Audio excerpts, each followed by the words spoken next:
Welcome to Houston Life. It is Friday, May 22nd, 2026. I am Lauren Kelly. Derek Shore has the day off, and joining us today from 93Q is Radio Low. Hi. Welcome to the studio. Thank you. We're so excited to have you here. Not your first time to be on the show, but your first time to be in the co-host seat. I know, and I'm so honored. I sent Derek a message. I was like, thanks for the cosign. This is so exciting. So exciting. Well, you're such a busy gal, and we love when any of our radio friends join us because similar to a TV show, you're not only going in to work for your radio shift, right? Like, you have a very long day. You're also the assistant music director, assistant program director, the music director. You have all these other things that are just like taking up all your time. Man, it is a wild and crazy ride, honestly. Like you said, it's not just being on the air. Like, I start my day at 9 a.m. usually, and I come in, I get my administrative stuff done, we have meetings, we have all kinds of stuff, and of course the show prep. And then, you know, we have events that we do. We have the award shows that we cover, and all of the amazing community things in Houston as well. So it's a lot. It's okay. fun. I mean, like, you guys are literally all over town. We are. Whether it's a 93Q show and you're giving tickets to listeners and things like that, Star Party. Yep. I mean, seriously, watching your socials is hard to keep up with. Honestly, it's hard to keep up with it myself, too. I'm just like, I have to look at my calendar very strategically. I'm just like, okay, what do I have coming up this week? I can't think about next week or even the week after. It's literally day by day. It's nuts, honestly. So the radio show is from 3 to 7, though, but can we brag on you for just a minute? Like, you have met every big name country music star out there. I mean, Lainey Wilson, like, your besties, right? Oh my gosh, I love Lainey. Yeah, there's Chief right there, Eric Church. Oh, there we go, Riley Green. Hey, we know that guy. Yeah, you know what? It's really interesting. Like, all of the country artists are just so nice, so sweet. Like, it's always like a family reunion, because you know we go to these events all the time, and we see them quite a bit. Right. And you are sometimes on like a first name basis with like some of these artists, like Parker McCollum, for instance. I was at an event in Nashville not too long ago, and I turned the corner and he's just like, "Low," and I was just like, "Parker." Did you literally die? I did. He knows me. And he complimented my outfit too. I'm just like, okay, you're the best. You're the best. And then, you know, Cody Johnson we saw right there. But I really can attest to the country music, just fandom genre in general. They have always been so nice, and I know that you just feel super lucky. I agree. But also, the radio station is so great, and Houstonians love their 93Q. You guys win awards at award shows all the time. You know what's funny? The last time I was here in Studio B, I was actually talking about the CMA nomination that both the radio station and my show got.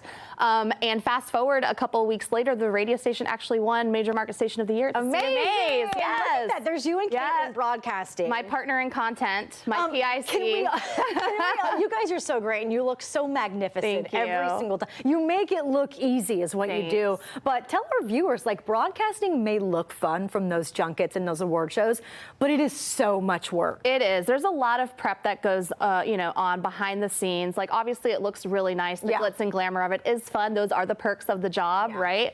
But it's long hours, it's long days, it's sacrifices away from friends and family, you know.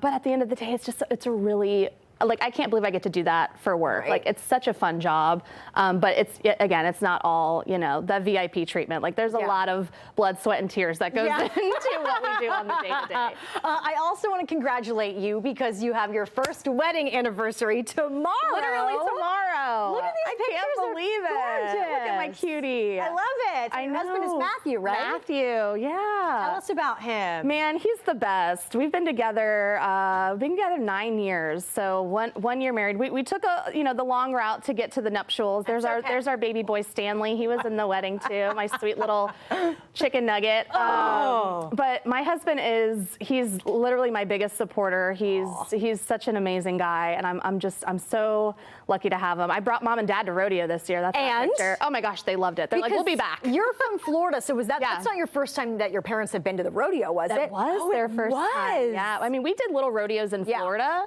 but that was the first time that they were actually at the, you know, the Houston Livestock Show and rodeo, What the biggest did they rodeo in think? the world. They loved it. Oh, I bet. Dad's like, I'll be back every year. I'm like, okay, awesome. Did they get to enjoy all the food? We did some food, but it was really mainly the shopping and the music. We got to see Creed and Chris Stapleton this year, so it was great. Creed was the underdog that took everybody's fandom, right? Everybody loved Creed this year. Creed's always been cool. So congratulations, Thank you. You have such a great story about how you met your husband. Like, you have to tell our viewers about it. It's incredible. So we met on a dating app by the name of Tinder. Okay. And he thought I was a catfish because, you know, that happens on the dating apps. Yeah. So I was like, I promise I'm not. He was like, oh, you're a radio DJ. Then, you know, I was like, okay, are you in your car? And he was like, yeah. And I was like, okay, we'll turn it on the station. And I gave him a shout out to prove that I wasn't a catfish. He believed you And then, he right? did, yeah. Oh my He God. did, and it's been history ever since, as they say. That's a great story. I love that so much. Congratulations on your Thank celebration. you. Thanks. Speaking of celebrations, I know this weekend is a busy one for graduation celebrations. Did you go to high school in Texas? I did not. I went to high school in Florida. Okay. Yeah, And you- Atlantic High School, Delray Beach. Okay. What class were you? 2009. Okay. Can I made you send this to me this morning. Oh gosh. I'm gonna, before we show yours, because yours are actually really good pictures. Oh, okay. We are gonna do Lowe's. Okay. See, look at that. You look like an angel. Yeah, right. An angel. 18 years old right there, right? Yep. Oh my If goodness. she could see me now.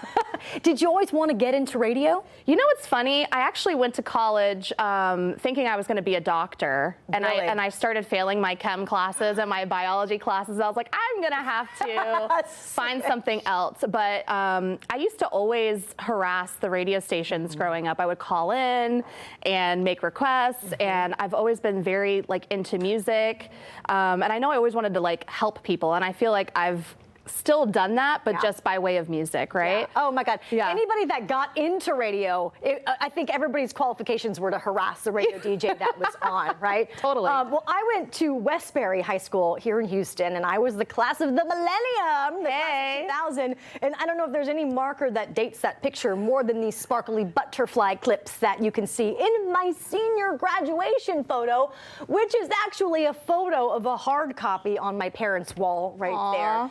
So yeah, it's Long live the butterfly clips, Lauren. no. But that does bring us to our Rhythm Energy question of the week. Caps off to the class of 2026. We want to know today, what's the proudest moment you have had watching your grad succeed? We want you guys to scan the code below or go online to hlvote.com. Share your thoughts with us, and we will share those responses a little bit later on in the show. You know what's crazy is I have 9 nieces and nephews. Oh, wow. And they're not old enough to graduate high school yet, but they are slowly graduating preschool and first grade and third grade. And my sister will put these pictures together of them, you know, side by side. Like, this is where they were 1 year ago. Right. And this is where they are now. The growth is crazy, right? It's incredible how fast they grow. So I know it's just like a matter of time before I see them in high school. And then I'm going to be one sobbing mess. Do you know anybody graduating this weekend? I'm trying to think. No, I actually don't. All of my friends' kids are kind of in, you know, those stages. Right. My nephew is very young. My sister just had him. I think he's like 14 or 15 months old. So he's a baby. Yeah. But no, I don't know anybody graduating right now. Well, so shout out to everybody that is. Yeah, that's why we need your votes. hlvote.com. Get those in, and we'll put those in a little bit later on. Lo, we're so happy that you're here with us Thank you. today. Me We're gonna have some too. fun.